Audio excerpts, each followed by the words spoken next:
मैं आपको 4 जून 2024 के फ्लैशबैक में लेकर जाना चाहता हूं।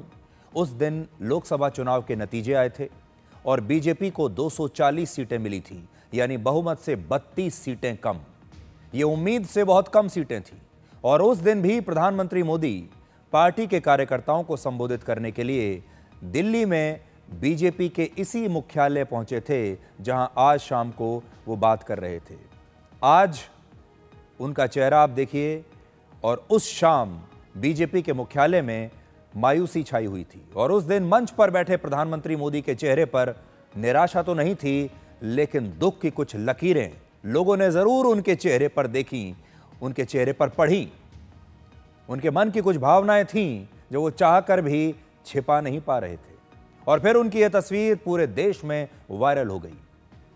देश के बच्चे बच्चे ने, हर महिला ने, हर युवा ने, हर व्यक्ति ने उनकी इस तस्वीर को देखा और अगले ही दिन देश के लोगों को यह एहसास हो चुका था कि उन्होंने प्रधानमंत्री मोदी के साथ लोकसभा चुनाव में ठीक नहीं किया। बीजेपी 240 सीटें जीतकर भी निराश थी, लेकिन दूसरी तरफ राहुल गांधी 99 सीट जीतकर ऐसे जश्न मना रहे थे जैसे कि कांग्रेस पार्टी ने बहुमत हासिल करके सरकार ही बना ली हो। और इसके बाद बीजेपी ने भी एक नई सीख ली, अपनी कमियों को दूर किया और देश की जनता ने भी यह सबक लिया कि 2024 के लोकसभा चुनाव में उनसे एक गलती हुई। उन्होंने न जाने क्यों प्रधानमंत्री मोदी को न जाने किस बात की सजा दे दी और बहुमत नहीं दिया। यह एहसास देश की जनता को अगले दिन ही हो गया था।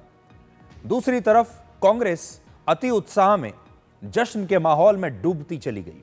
राहुल गांधी विपक्ष के नेता बन गए और अपने आप को पीएम इन वेटिंग समझने लगे। कांग्रेस पार्टी ने कुछ ऐसा समझ लिया कि अब राहुल गांधी प्रधानमंत्री मोदी के बाद उनके सबसे बड़े प्रतिद्वंदी हैं और उसके बाद जो कुछ हुआ वो ऐतिहासिक है। बीजेपी हरियाणा में लगातार तीसरी बार चुनाव जीती और उसने 48 सीटें जीतकर एक नया रिकॉर्ड बनाया। इसके बाद बीजेपी ने महाराष्ट्र का चुनाव जीता, यहां भी रिकॉर्ड 132 सीटें जीती।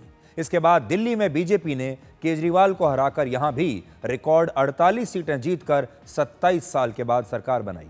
और आज बिहार की जनता ने भी 2024 की उन यादों को मिटाने की पूरी कोशिश की है और आज ऐसा लगता है जैसे भारत की जनता प्रधानमंत्री मोदी से कह रही है कि हम पूरी तरह से आपके साथ हैं और 4 जून 2024 की उस शाम को आप एक बुरा सपना समझकर भुला दीजिए।